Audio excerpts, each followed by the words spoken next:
Yang kita pada yang terhormat Bapak Profesor Dr. Kiai Haji Miftah Farid dipersilakan. Assalamualaikum warahmatullahi wabarakatuh. Alhamdulillahirabbil alamin.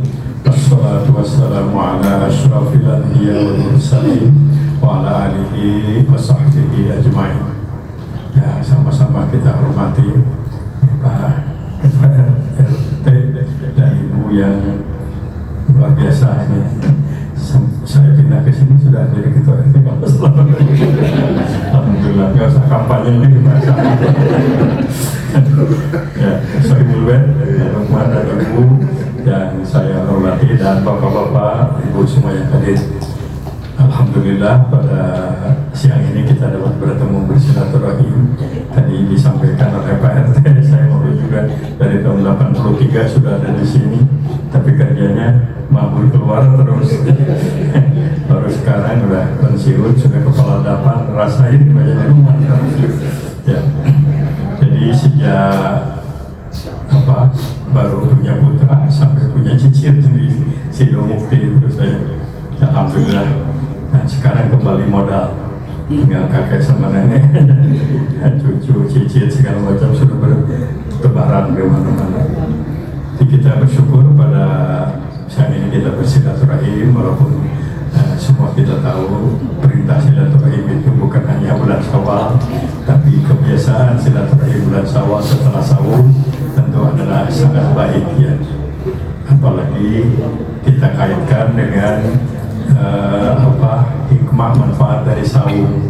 Ini menurut ajaran agama Islam, saum itu diperintahkan kepada kita bukan hanya berlapar-lapar siang hari, tapi sebuah pelatihan untuk dikatakan agar kalian menjadi orang yang takwa. Begitu Al-Baqarah 183 itu.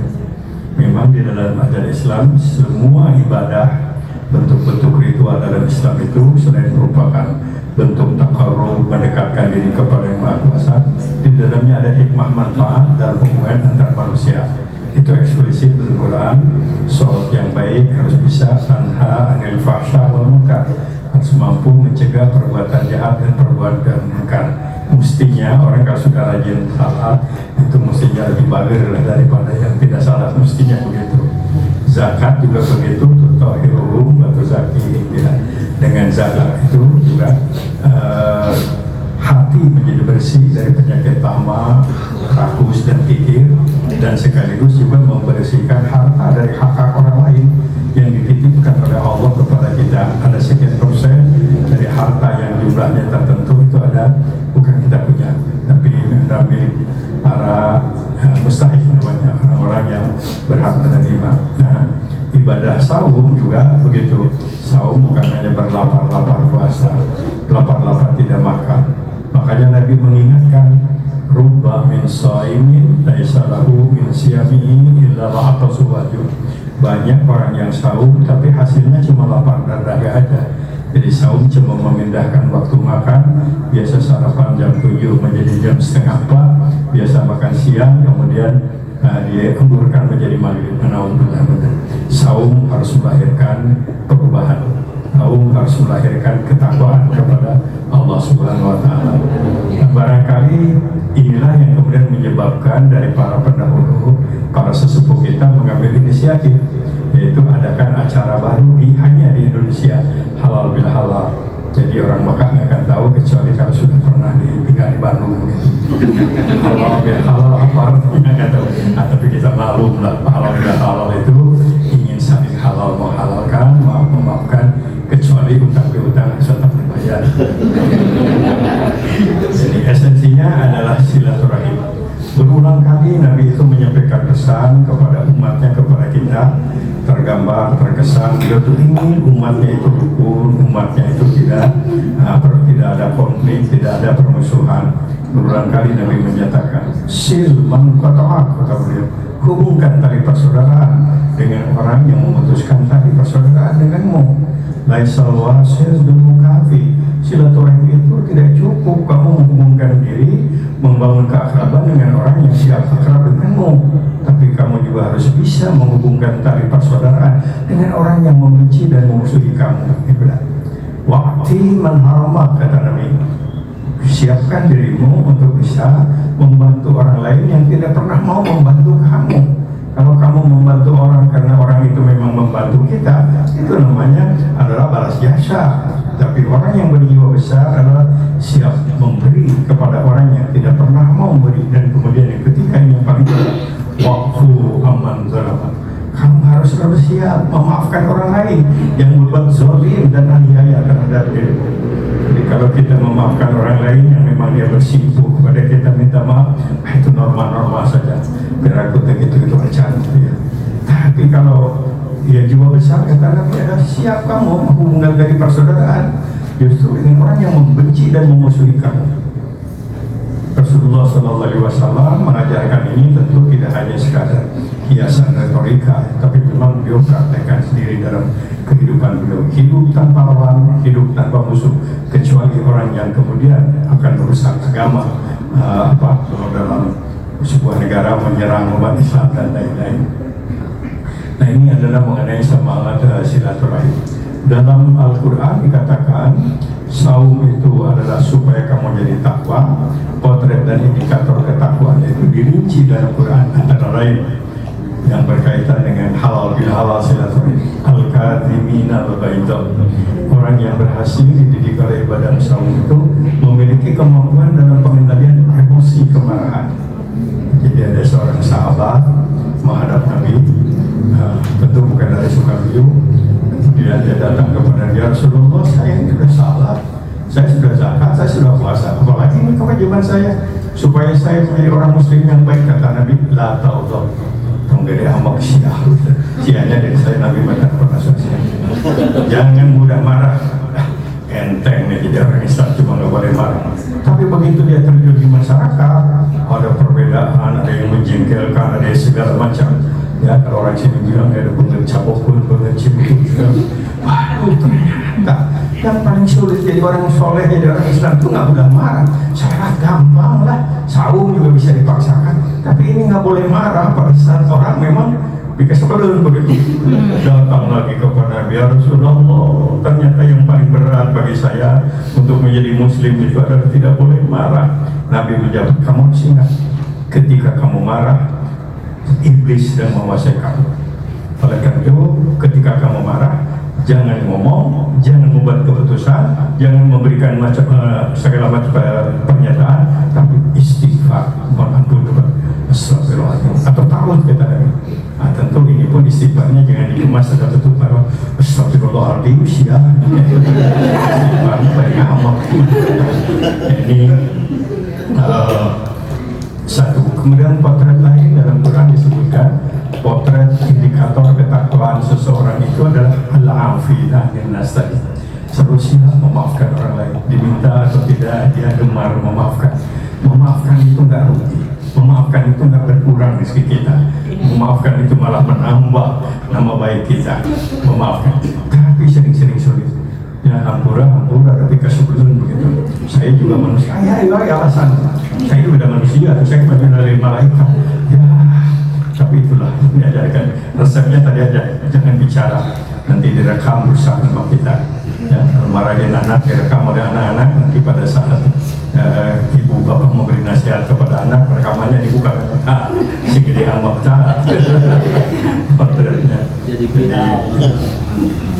siap memaafkan orang lain yang dikemas dalam silaturahim, mengendalikan emosi kemarahan, menghilangkan rasa permusuhan, dan kemudian meninggalkan statement-statement, pernyataan-pernyataan yang dapat menyinggung perasaan orang lain.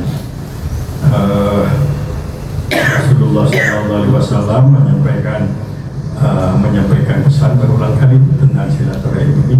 Beliau antara menyatakan, barang siapa yang beriman kepada Allah dan hari akhir, perbanyak silaturahim, hidup tanpa lawan, hidup tanpa musuh, hidup selalu rukun dan damai dengan orang lain. Kullu khairan awliyasmu, ngomong yang baik-baik. Kalau tidak bisa bicara yang baik, sudah lebih baik diam aja, dikir aja. Berkurang atau paling tidak ada musuh itu. Yang banyak musuh itu yang banyak bicara tidak terkontrol. Ini afatul lisan, saudara, hati-hati. lidahmu itu yang menyebabkan kamu banyak musuh, kamu banyak dosa, dan kamu menyebabkan kamu masuk neraka. Lidahmu tidak berulang kali Nabi menyatakan, ya, gara-gara lidah tidak bertulang. Kalau bertulang sulit juga kita bicara. Ini adalah semangat silaturahim. Dikemas kemudian di dalam Al-Quran surah Al-Hujurat, apa petunjuk sikap-sikap yang baik untuk membangun keakraban itu. Pertama, harus membudayakan tabayun. Kalau kita mendengar informasi tentang siapa tetangga, apalagi saudara sendiri, jangan dulu cepat percaya apalagi menyampaikannya. Kadang-kadang kamu membenci seseorang ternyata karena salah informasi. Dan sekarang ini kita sedang dihadapkan sebuah revolusi informasi. Segala macam yang jelek-jelek ada pada HP kita. Wah, kalau kita selalu percaya dan jadi beban, stres kita gara-gara pakai HP. Pakai juga sudah macam-macam. Nah, ini resepnya adalah tauhid. Lebih baik kalau mendengar berita tidak baik, apalagi tentang saudara sendiri, tetangga sendiri, jangan percaya, terserah. Lebih baik terpatah bagimu, jangan sampai kamu membenci orang karena salah informasi. Yang kedua, dan surat Al-Hujurat, kalau kita terlanjur ada kesalahpahaman, kekurangan akraban, jangan dimaafkan. Nah, enak tidur kalau sedang bermusuhan, ya sudah lepaskan saja. Nah, ini mudah diucapkan, saya diucapkan di amalkan ya. Jangan tanya sama istri saya, nanti ketahuan. Dan dengan dibawa tidur gitu ya, selesaikan. Kemudian jangan memanggil orang lain dengan panggilan-panggilan yang menyinggung perasaan. Ya, sudah namanya bayi, jangan dipanggil koplok, apalah ada satu rumah Garut, karena dari Garut itu. Jangan memanggil nama orang dengan nama-nama yang menyakitkan, yang menyinggung perasaan. Panggillah dengan apa adanya. Kalau bisa menyampaikan yang baik, sepanjang tidak ada kebohongan, baik. Ya. Karena dari Garut, sebab Garut, dasar rumah Garut, pokoknya saja. Kemudian selanjutnya, jangan memberikan gelar-gelar yang menyakitkan. Jangan memanggil orang lain dengan gelar-gelar yang menyinggung perasaan. Sering kita sekarang banyak orang menyaksikan karena ingin puas gitu, karena beda paham, ekspos keluar segala macam dikeluarkan si ano. Nah, ini mari kita lakukan perbaikan diri untuk membangun keakraban. Jangan mengeluarkan ucapan yang dapat merugikan orang lain dan menyinggung perasaan. Serahkan aja lah kepada Tuhan. Jengkel sama orang itu koret, ya sudah serahkan kepada Allah aja. Memangnya kalau kita sebutkan si koret, dia jadi tidak koret, ya serahkan aja kepada Allah Subhanahu wa Ta'ala, bebas. Ini resep spiritual yang semacam ini. Kemudian selanjutnya, jangan suudzon, buruk sangka kalau liar lah, menilai orang lain itu jelek. Yang ketawa siapa yang sering berbeda, orang lain tidak ketawa dengan umai syabis, orang lain tidak ketemu, tidak bertanya sombong. Jadi kita jadi beban pikiran gara-gara perbuatan orang lain yang belum tentu menyakitkan kita. Maka resepurahmi itulah, jangan berburuk sangka suudzon. Biasakan aja menilai, salah menilai baik padahal dia tidak baik, tidak jadi dosa. Tapi menilai tidak baik padahal dia baik, itu adalah yang menjadikan penyebabkan kita dari Tuhan murka kepada mereka yang biasa selalu negatif thinking. Jangan mencari-cari kesalahan orang lain. Kalau terlanjur tahu ada kewajiban memperbaiki, namanya amar ma'ruf nahi munkar. Kalau sudah tidak tahu, ya sudah nggak usah tahu, masing-masing aja begitu, nyaman hidup itu. Kemudian ini yang dipesankan oleh Quran surat Al-Hujurat itu, jangan membiasakan riba, membuka aib orang lain, menggunjing orang lain. Allah menyatakan murkanya kepada mereka yang punya kebiasaan riba, menggunjing orang lain. Allah, apa kamu sampai hati memakan daging dari bangkai temanmu sendiri? Kan sadis itu. Orang berani makan daging dari bangkai teman. Jadi orang yang biasa riba, nikmat sambil senyum, sambil rame-rame menceritakan kejelekan orang lain, terasa nikmat pada itu. Dikatakan oleh Quran sadis, ingin eksis, ingin baik dengan menghancurkan orang lain. Ma'alhamdulillah. Seorang ibu bertanya, kumaha tuh Pak, susah. Karena selama ngobrol dengan ibu-ibu dah ayah wae bukan karena aku cicing wae. Saya katakan ada kewajiban. Ghibah itu baru terasa nikmat kalau berjamaah. Kalau sendiri nggak bisa. Yang paling-paling ditangkap oleh dokter spesialis. Macam belang serangan. Jadi mudah-mudahan kalau ada yang ghibah, tong dilayakan. Kalau bisa ibu mengatakan, kita mengatakan, maaf ya kita nggak usah cerita yang lain. Kalau bisa, kalau nggak bisa kata Quran, fahyuhum tinggalkan. Ya orang lagi umpat sendiri, ibu nggak bisa melarang, ibu nggak usah. Ya udah, maaf jadi ada acara, keluar aja. Tidak ngomong. Kalau umpat serangan barang dalil. Tinggalkan ya fahyuhum hijrah, dan kata Quran nanti pada satu saat waktu yang baik baru berikan nasihat. Yang paling tidak tadi tidak ikut berjamaah dalam mengumpat atau memuji. Masih banyak tentu petunjuk dari agama kita yang harus kita lakukan, yang belum kita lakukan, mari kita lakukan perbaikan diri. Ya sadar akan kekurangan itu langkah pertama untuk perbaikan. Tidak sadar akan kekurangan itu adalah berarti musibah, awal dari musibah, sulit untuk melakukan perbaikan. Nah selanjutnya saya ingin lengkapi pesan Rasulullah SAW, kewajiban seorang muslim kepada muslim yang lain, artinya untuk mewujudkan keakraban ini. Satu, kalau orang lain mengucapkan salam, jawab dengan salam. Ya, assalamualaikum, waalaikumsalam gitu. Dan assalamualaikum nggak boleh disingkat. SPW kecuali HP, apalagi AWW. Ya, kemudian kalau orang lain mengucapkannya pokoknya saja, selamat pagi, ya selamat pagi, terima kasih. Ya nggak usah disentap, selamat pagi, benar siap ya.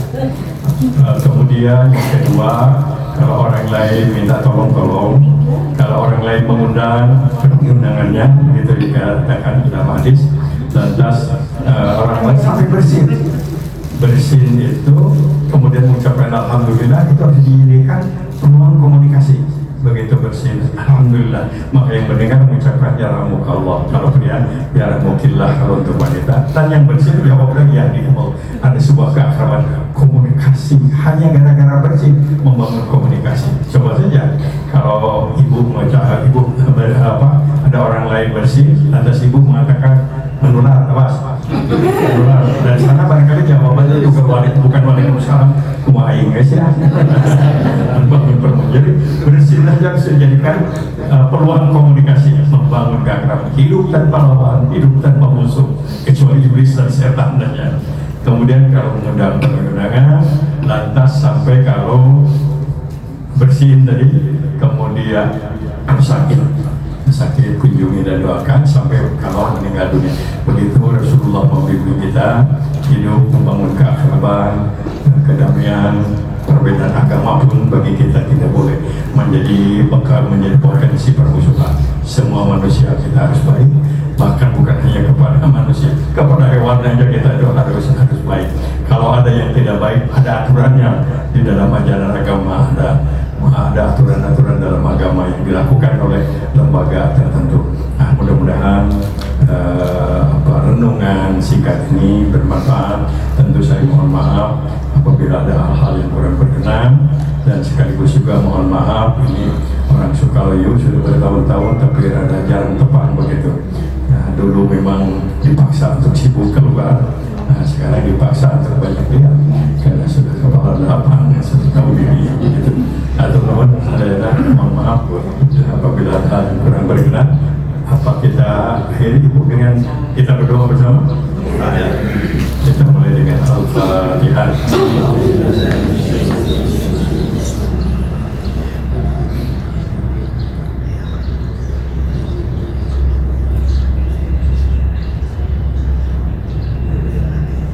Alhamdulillahirabbil alamin. Allahumma shalli wa sallim ala sayyidil mursalin wa ala alihi wa sahbihi ajma'in. Amin ya Allah ya rabbal alamin. Rabbana la tuzigh qulubana ba'da idh hadaitana wa hab lana min ladunka rahmah innaka antal wahhab. Allahumma arinal haqqa haqqan warzuqna ittiba'ah wa arinal batila batila warzuqna ijtinabah.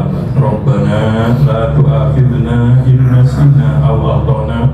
Rabbana wa la tahmil 'alaina isran kama hamaltahu 'alal ladzina min qablina Rabbana wa la tuhammilna ma la taqata lana bih wa'fu 'anna waghfir lana warhamna anta maulana fansurna 'alal qaumil kafirin Rabbana hab lana min azwajina wa dhurriyyatina qurrata a'yun waj'alna lil muttaqina imama Rabbana atina fid dunya hasanah wa fil akhirati hasanah wa qina adzabannar subhana rabbika rabbil izzati amma yasifun wa salamun alal mursalin walhamdulillahi rabbil alamin amin ya Allah ya rabbal alamin. Sekali lagi mohon maaf apabila ada hal yang kurang berkenan. Wassalamualaikum warahmatullahi wabarakatuh. Waalaikumsalam.